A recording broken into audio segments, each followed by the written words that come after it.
little bit about land and energy wherever you may be.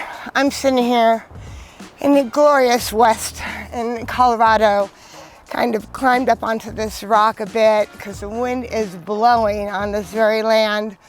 But when I talk about land, I may be here, but it doesn't matter where you are. I think why I'm so interested in the fundamentals and the energy of the land is because it doesn't matter. Some of us consider land if you can see it vastly.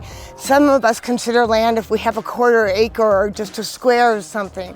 Whatever that is to you, I believe as a whole, we've lost the real connection to the very land we walk on. We've lost connection to the land, our community around the land. We have over concerns beyond our communities.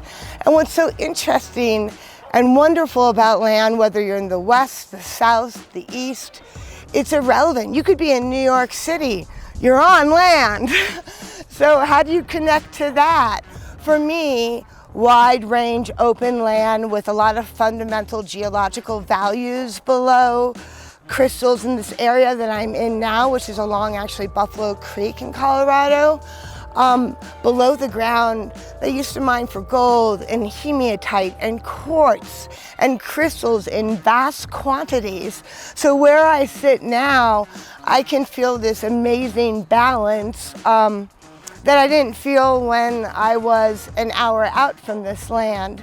It's allowing me to be more creative, more open, and really start to harness what's in me that's really important and what's not, all by being here for a windy half hour. It doesn't matter how much you have of it. It doesn't matter how much you have of land or how much you have of anything.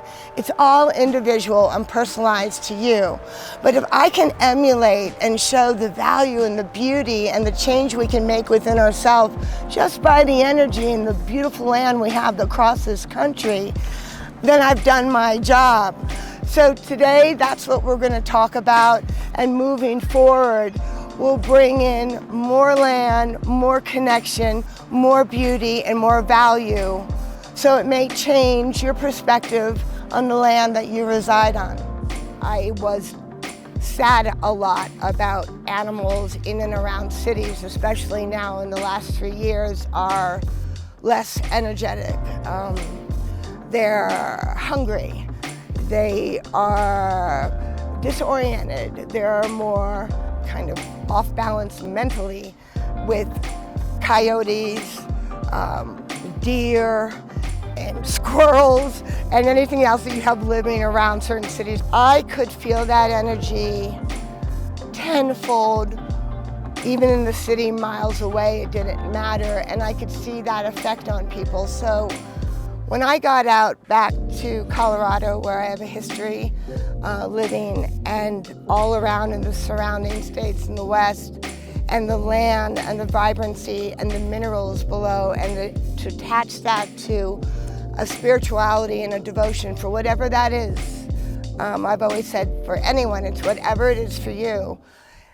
If you can learn, not just say, oh, it feels good, I love my land.